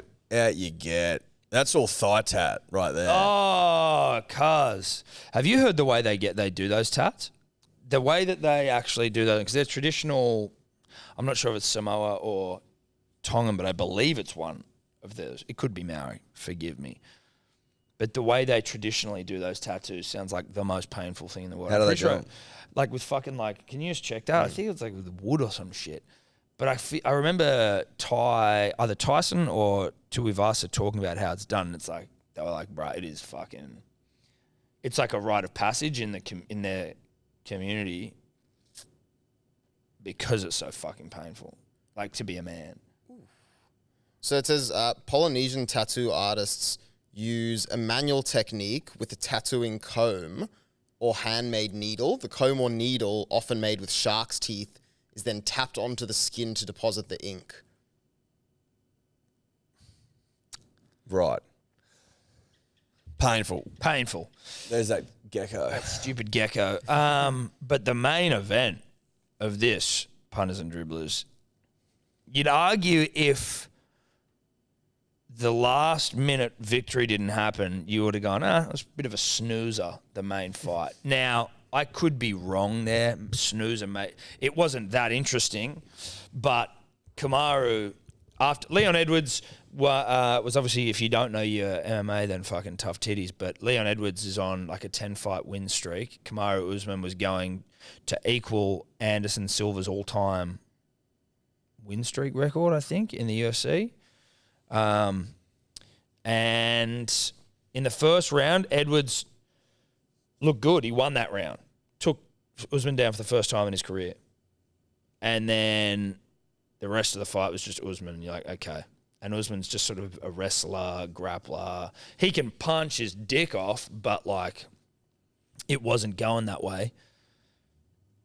And the commentators were like, by the 5th round, he's like, Leon Edwards' coach was just ripping him in the fucking corner, like going, bruh, is this what you want? Like, you got to do something now if you want this to happen last round. And the commentators were going like, he's not even looking his coach in the eye, like, because he feels ashamed. He wasn't. He was like, had his fucking he's like head down ashamed about his performance and shit. And then in the final minute, as the commentators are like, well, you know, he's maybe a decision loss is because he wasn't having a crack either. Like maybe a decision loss is just where, you know, he's comfortable with that. Like that's a consolation win, just to not get finished by Usman. And then just from the fucking clouds, dude, baseball bat to the goddamn head, just high kicks him, knocks him out, walk off, doesn't get like just a. That was it. See you later.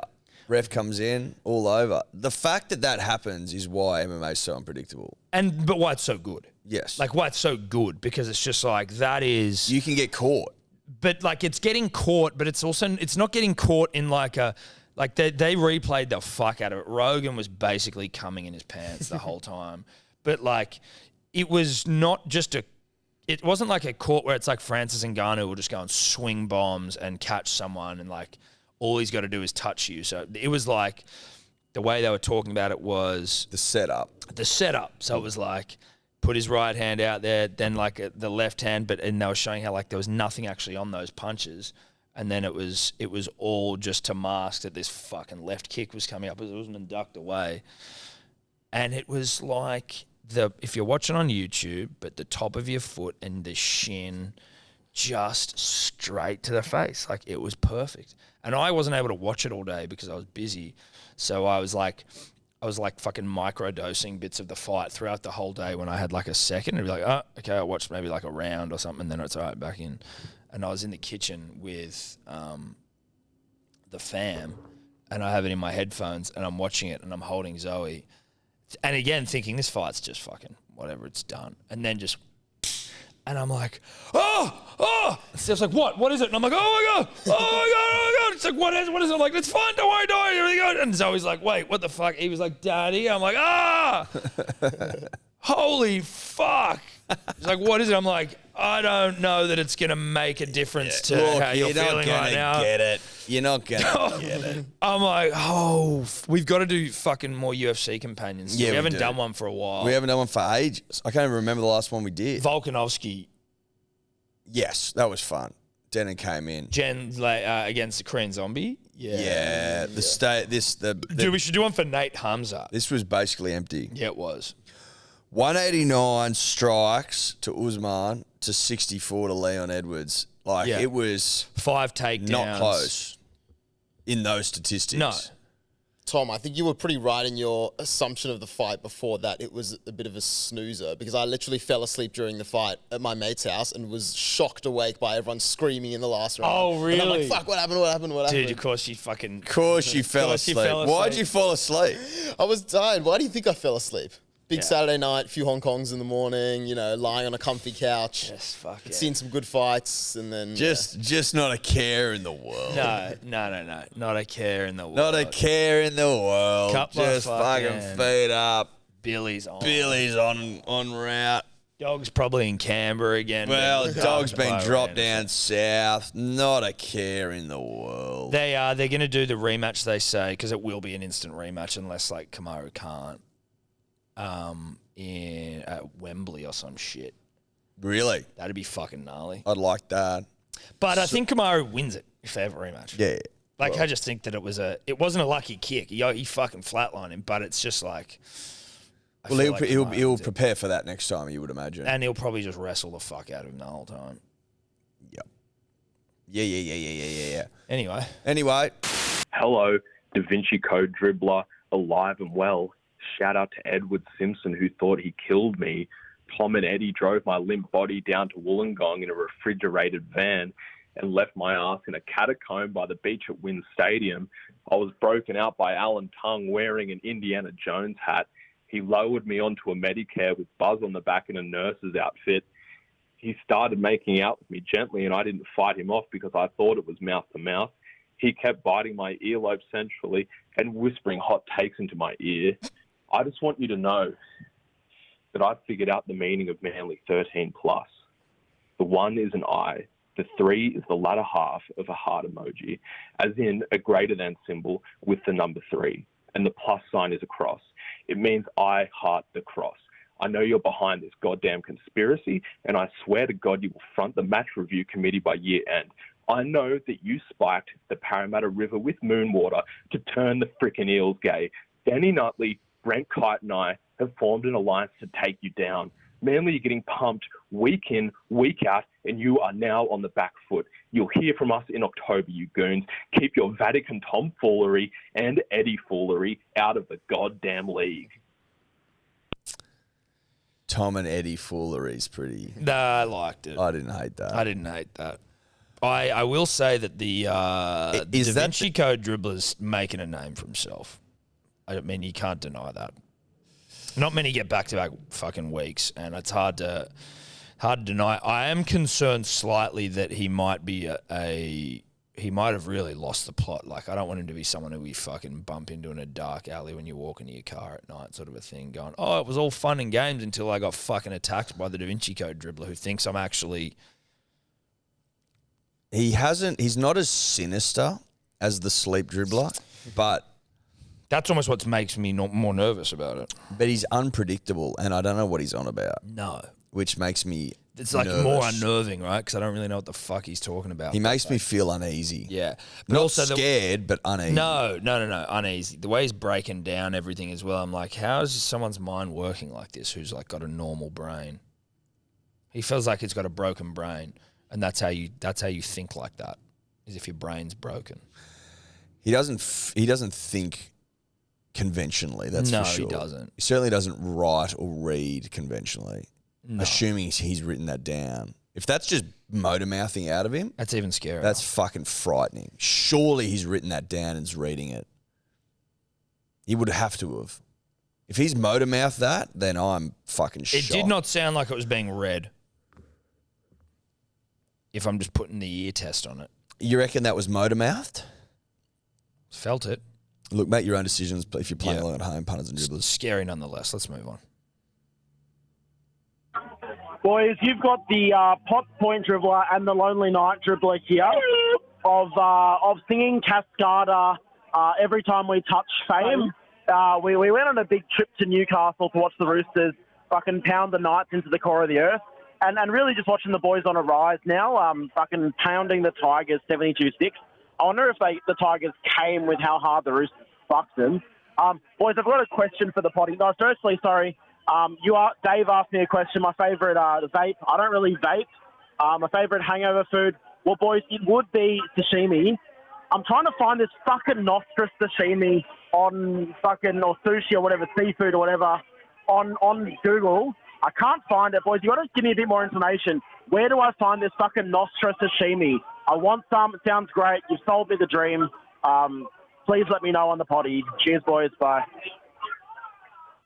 There's a part of me, Eddie, that doesn't want people to know about this place because I don't want it to lose. I don't want people to come and for us to rock up and there not be fish there. But because I love them so much, I want them to do well, and I'm trying to work out where the balance lies. Like, if you DM us, I'll tell you. But I have been telling people the wrong name, I realise, because I didn't fucking get... You don't want to announce it on the pod for fear I don't know whether I do. I think that because they've gone above and beyond for us, we owe them a shout out. Yeah, we do. It's Notaris. Notaris. Alexandria. There's no S. Until the end. We've been dropping an S. I was saying Nostras, but it's Nataras. Yeah, we were dropping a mid-word S. There isn't one. Now, if you go in there... Notaras. If you go in there and you go to buy some tuna or salmon sashimi, specifically tuna, and they go, oh, it's your lucky day, this is our last bit, I think out of respect... You need to ask, have Tom and Eddie been in here yet? If the answer's no, then back the fuck off. Yeah, and I'd take in, like, just because they will definitely know us by face. We haven't introduced ourselves by name Take yet. photos. Take photos and go, have these two gentlemen been in here yet? And if they say no, and there's not much tuna sashimi left, then you walk the other way. You back off. You back off. Show some respect. I would also encourage you to be going to the other side of the same residence and going to the counter there and saying, I need 3 garlic prawn tacos to complement my tuna sashimi, soy sauce and wasabi. I need 3 garlic prawn tacos, please. Now, if there's more of you than one, then you're going to need to double up. You need 6. 3 each is what he's talking about. Yep. They're not particularly large, but they're particularly delicious. Now, having run our mouths over the other tacos, we can safely say that the garlic prawn, best in class. Chili, maybe some chili. Yeah, there's a bit of chili in there. Tacos are best in class. They're the ones you want to steer into, not out of. We've also had the octopus salad. We didn't love it. We didn't love it. Don't do it. Now, if you're a big octopus guy, that might change the. I think octopus got to be warm. I think it's got to be warm as well. I've also in there, punters and dribblers, I've had the flathead, delicious. I've had the whiting, delicious. Oysters, delicious, but a bit small, but delicious. So, again, out of respect. But it's like, it's the seafood, it's the Sydney seafood market without having to go down to Piermont and fucking get absolutely jammed by everyone else there. It's in the city. It's a hidden gem. It is a hidden gem. But again, back off if they're low. Yeah, just say that. Just show them the photo and say, these 2 handsome gentlemen put us onto you, and we think that you should probably start giving them some staff discounts. Actually, go in at like 2:00 onwards, and we shouldn't have a problem. We won't be in there after 2, but show them a photo and say the only reason I'm here is because of these 2 gentlemen, and I think you guys need to know it. Yep. And just be like, and maybe even just say to them, listen, if I'm you, I'm probably giving them like free feeds. Yep. Or because we also want to, help businesses in this economically trying times, just a dissy. A dissy count. Yeah. Give us a dissy. Even though it's phenomenally priced. It is, but dissies, no one's going to turn their nose up at a dissy. No. Anyway, I hope we've helped. Dun, dun, dun, This is a lick.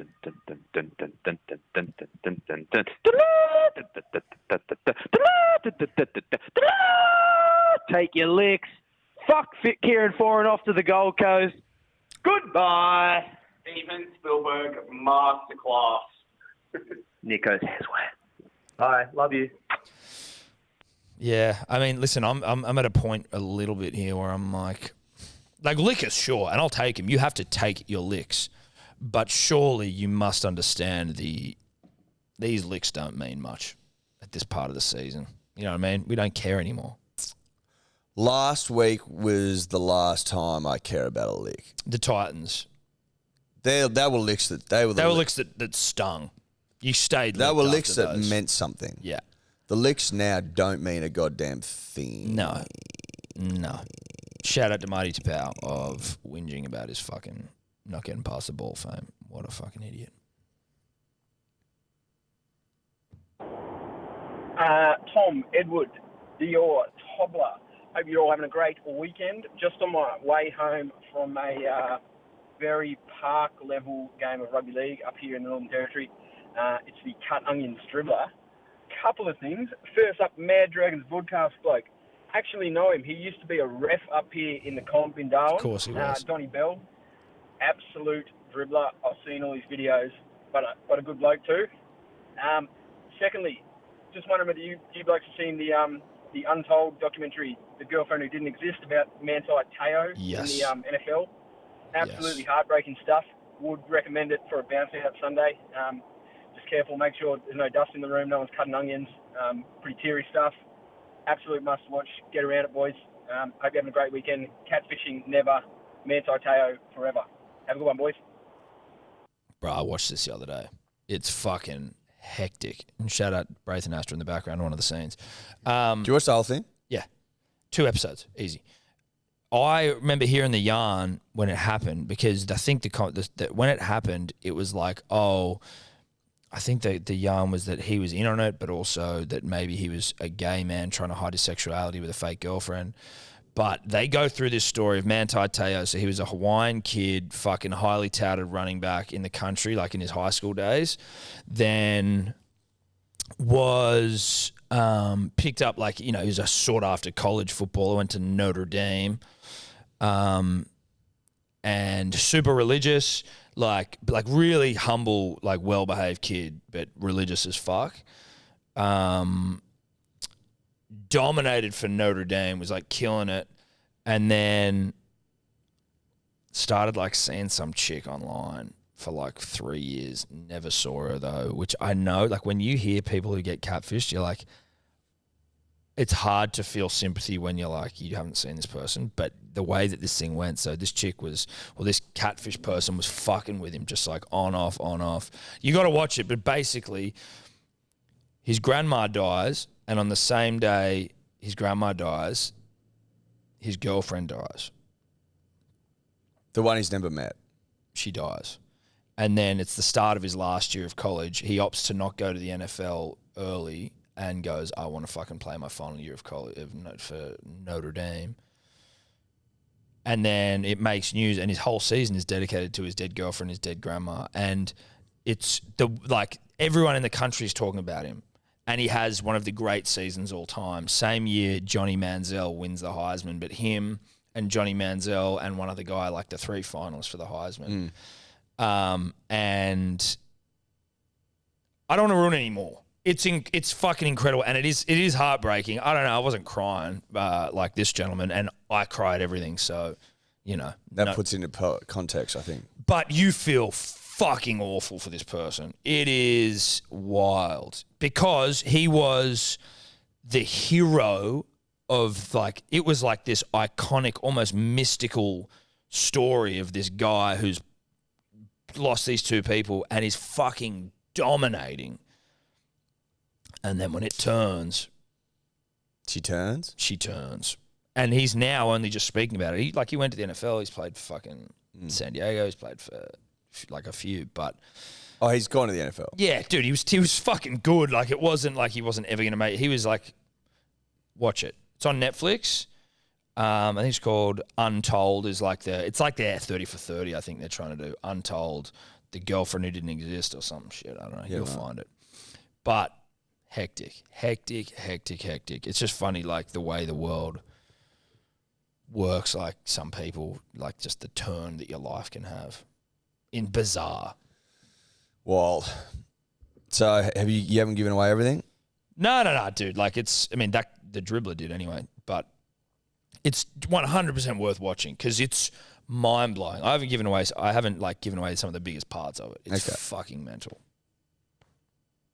On we go. Tom, Eddie, Dior, Cobbler. Loving the woo-woo chat lately. I was just on the simulation talk. Have you got any glitch in the Matrix stories? Like, for example, one day me and a few of my mates were driving and we turned into this street. Like, we were going the right way, and we turned, and we all believe that we turned into the right street, but we glitched back and we're in the previous street that was just a cul-de-sac, and we're all like, what the fuck? Couldn't believe it.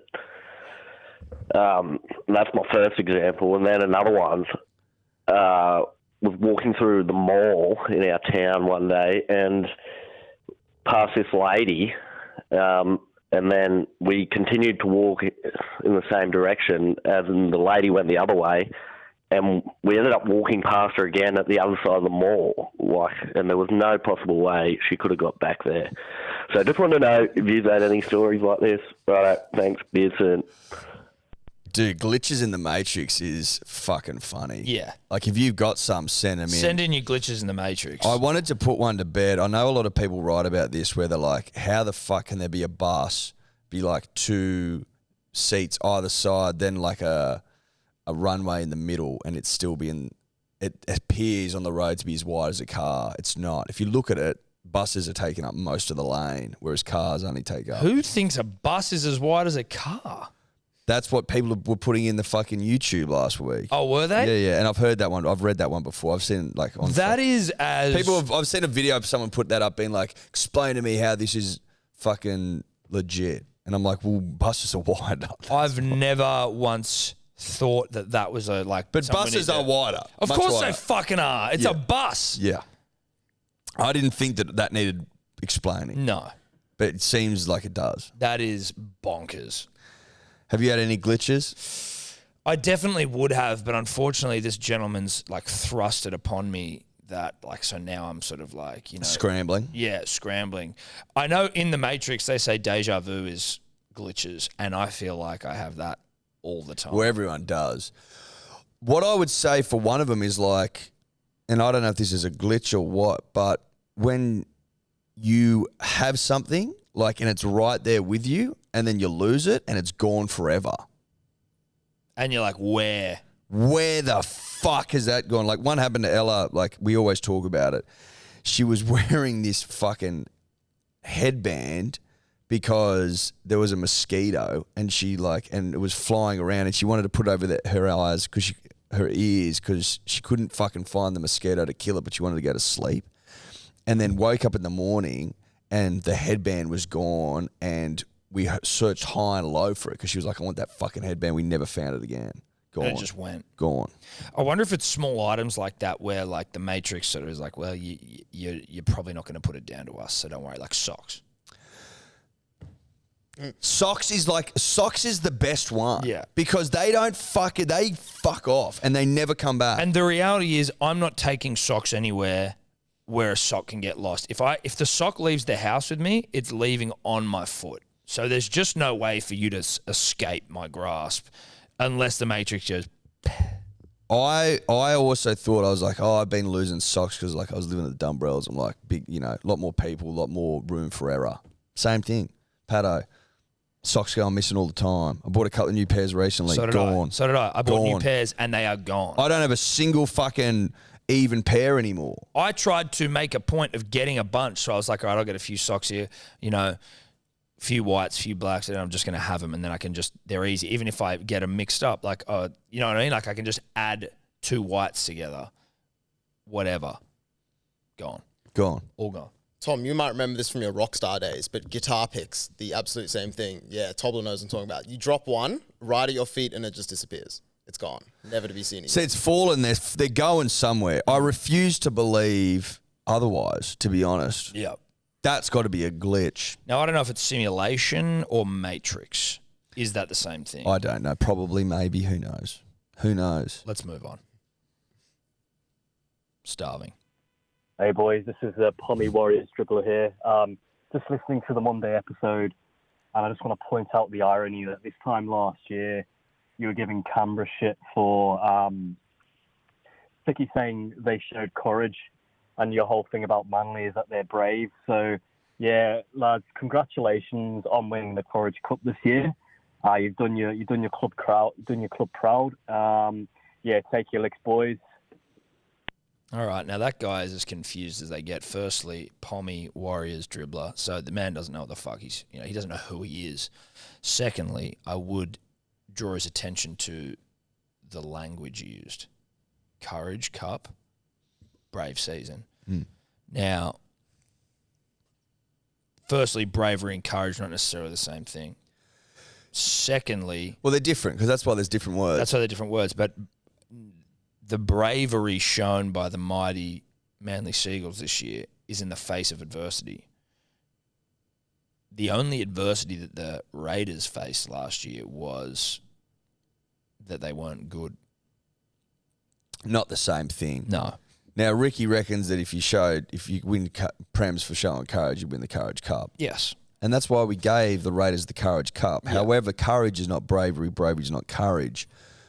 Manly, you can be brave and courageous. You can be, but Manly were tried and tested this year, and we overcame to a certain point, gave as much as we could before no more can be given. Yep. That's bravery. That's as brave as it gets. That's a brave season. Whereas courage is not the same thing. Just not the same thing. Thank you, though, mate. Thank you, though. Good try. Pommy Warriors dribbler? Tom, Eddie, Dior, Tobler, Punters, Dribblers. Love your show, boys. Long time listener, first time caller. Was listening to your chat the other day about the COVID close contact app that, for $22 odd million established 3 cases. And it got me thinking, if they spent $22 million on that, instead of that app, they could have given every single person in Australia $1 million each. And I just think that would have been a much better way to spend that money. So, look, maths never, and be you soon. Thanks, boys. Nah, that was good. He's not wrong, though, is he? No, he's not wrong. And you fucking, band 5 economics? Band 5, yeah. Band 5, not a band 6. No, not band 6. Almost, though. No, band 5. But almost a band 6. But almost band 6, yeah. Top end of mine, band 5. Yeah, top end. Yeah. Look, he makes a great fucking point. No, he does that make a good point. I stand by him. I stand by that point. I stand by that point. I think it's a great point. Well, why don't they fucking do that? Well, they should do that. 22 people. 22 million people. Yeah, that's the math. Works Checks well. out. Checks out. Thanks, brah. All right, last one. Fellas, it's the shooty shop dribbler. Just checking in on our friend who lost her hat last week.